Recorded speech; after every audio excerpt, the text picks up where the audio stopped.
Good morning all of you. 12th physics के अंतर्गत हम बात कर रहे हैं चुंबकत्व की, और चुंबकत्व की आज के सेशन में हम लेकर आए हैं चुंबकीय पदार्थों के बारे में, स्टडी कैटेगराइजेशन के बारे में बात करेंगे। जैसे एग्जाम्पल के तौर पर ध्यान दें कि जितने भी हमारे चुंबकीय पदार्थ होते हैं उनको मुख्यतः 3 हिस्सों में डिवाइड किया गया है: अनुचुंबकीय पदार्थ, प्रतिचुंबकीय पदार्थ और लौह चुंबकीय पदार्थ।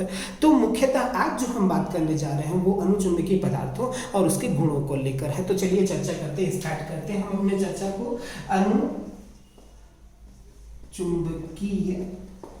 पदार्थ, तो जैसा कि नाम से ही स्पष्ट है, वे पदार्थ जो चुंबकीय क्षेत्र के आकर्षण का गुण प्रदर्शित करते हैं या चुंबकीय क्षेत्र के अनुदिश हो जाते हों, ऐसे पदार्थों को अनुचुंबकीय पदार्थ कहा जाता है। तो यहाँ हम जानते हैं कि अनुचुंबकीय पदार्थ का जो परिभाषा हो रहा है वही कहीं ना कहीं उसके प्रथम गुण के रूप में भी हम सेलेक्ट कर सकते हैं। तो हम डायरेक्टली ये बोलेंगे कि जो अनुचुंबकीय पदार्थ होते हैं वो शक्तिशाली चुंबक की ओर आकर्षण का गुण प्रदर्शित करते हैं। तो सबसे पहला पॉइंट इसका ये हो जाएगा कि शक्तिशाली चुंबक की ओर आकर्षित होते हैं। ये सबसे पहला गुण इसमें आ जाएगा कि जो अनुचुंबकीय पदार्थ होते हैं वो शक्तिशाली चुंबक की ओर आकर्षित होते हैं। चलिए चर्चा करते हैं दूसरे गुण की।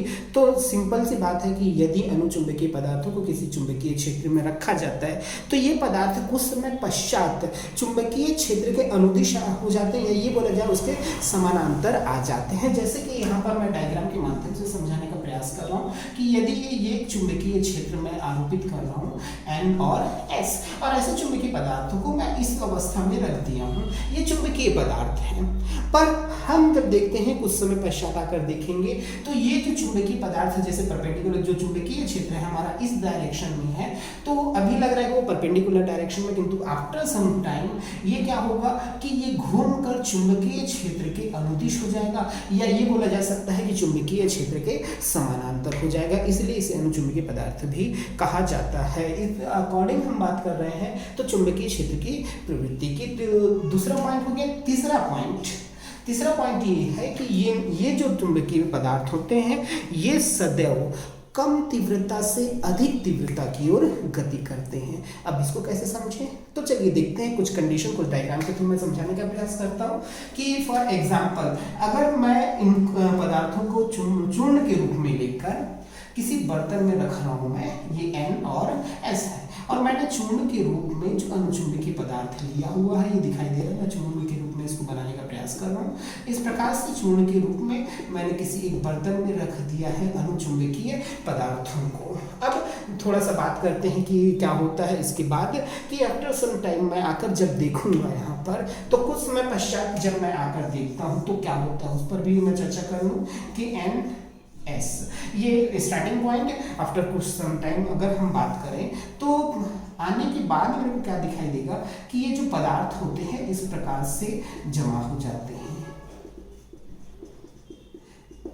मतलब पदार्थ N की ओर जमा हो गया है और S की ओर। अब बात ये की जाती है कि ऐसा होता क्यों है, जबकि ये बोला जा रहा है कि निश्चित तौर पे, तो चलो उसके वर्डिंग को समझ लेते हैं कि ये जो चुंबकीय पदार्थ होते हैं वो कम तीव्रता से अधिक तीव्रता की ओर गति करते हैं। यहाँ देखें N और S है, तो जो चुंबकीय क्षेत्र की तीव्रता होती है सदैव बताया गया है कि ध्रुवों पर तीव्रता सर्वाधिक होती है। तो यहाँ हम देखें कि चुंबक के इस सिरे पर और इस सिरे पर तीव्रता क्या होगी, सर्वाधिक होगी, जबकि इस सिरे पर चुंबकीय क्षेत्र की तीव्रता सबसे कम होती है। जब इन पदार्थों को चुंबकीय चूर्ण के रूप में रखा गया है तो निश्चित तौर पर कुछ समय पश्चात आकर देखते हैं कि जो पदार्थ होते हैं पहले बीचों बीच थे, किंतु जैसे ही चुंबकीय क्षेत्र में रखे गए तो ये जो पदार्थ है जहाँ पर तीव्रता अधिक होती है उस स्थान पर आकर जमा हो रहे हैं। इसका सीधा मीनिंग है कि जो कम तीव्रता है उससे अधिक तीव्रता की ओर गति करना शुरू कर देते हैं। ये इसका तीसरा गुण हो जाएगा कि चुंबकीय पदार्थ जो होते हैं वो सदैव कम तीव्रता से अधिक तीव्रता की ओर गति करते हैं। तो ये तीसरा गुण हो जाता है। चौथे गुण की बात करने लगे तो अगर हम किसी भी अनुचुंबकीय पदार्थ को द्रवित अवस्था में किसी यू आकार की नली में अगर हम डाल देते हैं, जैसा कि मैं डायग्राम में दर्शा रहा हूँ कि जैसे ये मैं एक यू आकार का नली ले लिया हूँ और यू आकार की नली में मैंने द्रवित अवस्था में अनुचुंबकीय या ऐसे अनुचुंबकीय पदार्थ जो द्रवित अवस्था में पाए जाते हैं उनको मैंने इस यू आकार के नली में रख दिया है। अब इस प्रवृत्ति में अगर हम देखें तो निश्चित तौर पे जो द्रवित अवस्था में अगर अनुचुंबकीय पदार्थ हैं तो दोनों सिरों पर उनकी ऊंचाई एक समान होगी, जैसा कि इस डायग्राम में दिखाई दे रहा है कि दोनों सिरों पर जो चुंबकीय ऊंचाई है वो सेम है। किंतु जैसे ही मैं क्या करता हूँ कि इसके किसी एक सिरे पर चुंबकीय क्षेत्र आरोपित कर दे रहा हूँ या ऐसे एग्जाम्पल के तौर पे, तो क्या होगा कि जिस सिरे पर चुंबकीय क्षेत्र आरोपित किया गया है उस सिरे पर द्रव ऊपर की ओर चढ़ना शुरू कर देता है और जिस सिरे पर चुंबकीय क्षेत्र आरोपित नहीं किया गया है उस सिरे पर द्रव जो होता है वो नीचे की ओर गति करना शुरू कर देता है। तो ये चौथा गुण कहा जा सकता है कि यदि द्रवित अवस्था में किसी भी अनुचुंबकीय पदार्थ को किसी यू आकार की नली में रखा जाता है तो जिस सिरे पर हम चुंबकीय क्षेत्र आरोपित करते हैं नली जो होता है उस सिरे की ओर आकर्षित होता है और नली में जो द्रव है वो उस सिरे की ओर आकर्षित होता है और ऊपर की ओर चढ़ने लगता है, जबकि दूसरे सिरे पर द्रव नीचे की ओर दबने लगता है। तो ये चौथा गुण हो जाएगा। पांचवा गुण हम बोले कि इसकी चुंबकशीलता जो होती है, चुंबकशीलता, चुंबकीय पदार्थों की जो चुंबकशीलता होती है वो अल्प किंतु धनात्मक,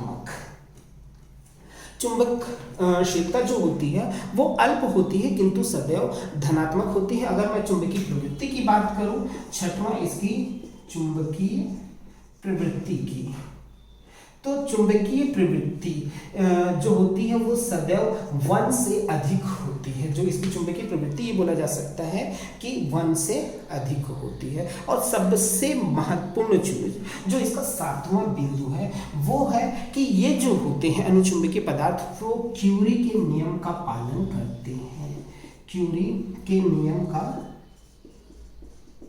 पालन, ठीक है। अर्थात अनुचुंबकीय पदार्थ जो होते हैं वो क्यूरी के नियम का पालन करते हैं। बात ये करते हैं क्यूरी का नियम होता क्या है, तो सबसे पहले ये बता दें कि क्यूरी का नियम क्या है कि किसी भी पदार्थ की जो चुंबकीय प्रवृत्ति होती है वह सदैव उसके परम ताप के व्युत्क्रमानुपाती होती है। अर्थात ये बोला जा सकता है कि जो चुंबकीय प्रवृत्ति होती है वो सदैव परम ताप के व्युत्क्रमानुपाती, जो चुंबकीय प्रवृत्ति को काई से प्रदर्शित किया जाता है तो काई इज प्रोपोर्शनल टू 1/P, अर्थात चुंबकीय प्रवृत्ति सदैव परम ताप के व्युत्क्रमानुपाती। इसका सीधा मीनिंग है कि यदि हम ताप बढ़ाते हैं तो चुंबकीय प्रवृत्ति का मान धीरे धीरे कम होने लगता है और अधिक ताप पर चुंबकीय प्रवृत्ति समाप्त हो जाती है। तो उस आधार पर यह बोला जा सकता है कि चुंबकीय प्रवृत्ति परम ताप के व्युत्क्रमानुपाती होती है। तो सबसे बड़ी खासियत जो चुंबकीय पदार्थों की होती है कि वो क्यूरी के नियम का पालन करते हैं। एक बार सरसरी तौर पे हम सारे बिंदुओं को एक बार फिर से देख लेते हैं। तो चलिए चर्चा करते हैं। सबसे पहला पॉइंट ये है कि अनुचुंबकीय पदार्थ जो होते हैं वो सदैव शक्तिशाली चुंबक की ओर आकर्षित होते हैं।